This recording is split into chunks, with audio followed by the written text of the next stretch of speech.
देश में main stream parties में शायद जनसुराज एकमात्र ऐसा दल है जो गांधी और अंबेडकर को इस तरह से साथ लाने की कोशिश कर रहा है, सिर्फ पिक्चर में नहीं, विचार के आधार पर इसके मानने वालों को। और ये तब जबकि जनसुराज का जो पूरा अभियान शुरू हुआ है तो सिर्फ गांधी ही उसमें थे, लेकिन 2 साल के जनसंपर्क पदयात्रा गांव में रहने के बाद ये सामूहिक निर्णय है कि नहीं, अंबेडकर साहब को, बाबा साहब को भी इसमें जोड़ा जाए। क्यों जोड़ा जाए? क्योंकि लड़ाई हमारी किससे है? राजनीतिक लड़ाई भाजपा से है, भाजपा की विचारधारा से है, आरएसएस से है। और इस विचारधारा को अगर हराना है तो उसको हराने का राजनीतिक वैचारिक फॉर्मूला क्या है? लोगों ने बिहार में, यूपी में MY समीकरण को देखा है कि मुस्लिम यादव भाजपा का मुकाबला कर सकते हैं, लेकिन लास्ट के 15-20 वर्षों में लोगों ने यह भी देखा है कि MY समीकरण से भाजपा नहीं हारती है। बिहार में नहीं हारी, उत्तर प्रदेश में नहीं हार रहे हैं। उत्तर प्रदेश में अब वो PDA की बात कर रहे हैं और यहाँ पर भी MY को तो कोई सफलता मिली नहीं। क्यों नहीं मिली, उसको एग्जामिन कीजिए। MY जो समीकरण है उसमें जो Y है,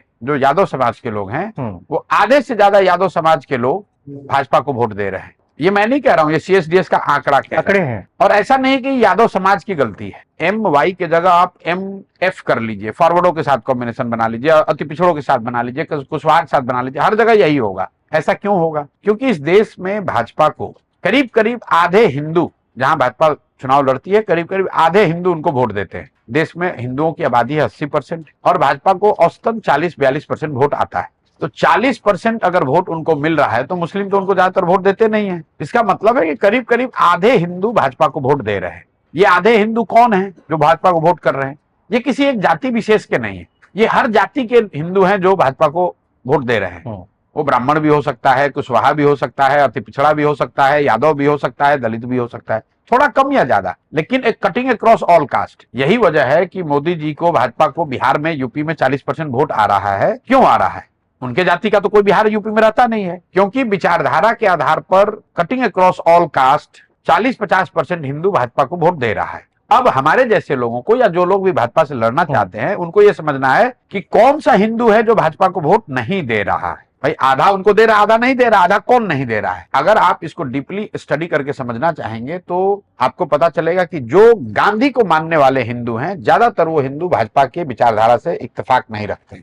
जो बाबा साहब अंबेडकर को मानने वाले हिंदू हैं वो भी भाजपा के अनुयायी नहीं है, उनको वोट नहीं करते हैं। जो कम्युनिस्ट विचारधारा के मानने वाले लोग हैं वो लोग भी भाजपा के विरोध में खड़े हैं। और कुछ जो बचे खुचे समाजवादी कहीं रह गए हैं, लोहिया जयप्रकाश जी को मानने वाले, वो लोग भी भाजपा को वोट नहीं करते हैं, वो चाहे किसी जाति के हो। तो इन 4 विचारधाराओं के मानने वाले हिंदुओं को अगर आप माइनॉरिटी से, अल्पसंख्यकों से, मुस्लिमों से जोड़ दें तो सामाजिक राजनीतिक स्तर पर 60% आबादी वैचारिक स्तर पर एक साइड जो भाजपा के खिलाफ है वो एक साइड आ जा सकती है। वैचारिक स्तर पर ये 60% लोग भाजपा से लड़ रहे हैं। अगर इनको एकजुट करना है तो उसमें कम्युनिस्ट तो अलग पार्टी ही है, तो उसका सिंबल तो आप यूज नहीं कर सकते हैं। तो बच गया कौन? जो अम्बेडकराइट्स हैं और गांधीवादी। इसलिए इन दोनों विचारधारा के लोगों को एक साथ लाने का प्रयास है। इसीलिए आप देखते हैं कि जनसुराज में गांधी और बाबा साहब, इन दोनों के विचारों को, इन दोनों के लेगेसी को, और सबसे महत्वपूर्ण इन दोनों के विचारधारा के मानने वाले लोगों को एक साथ लाने का प्रयास है,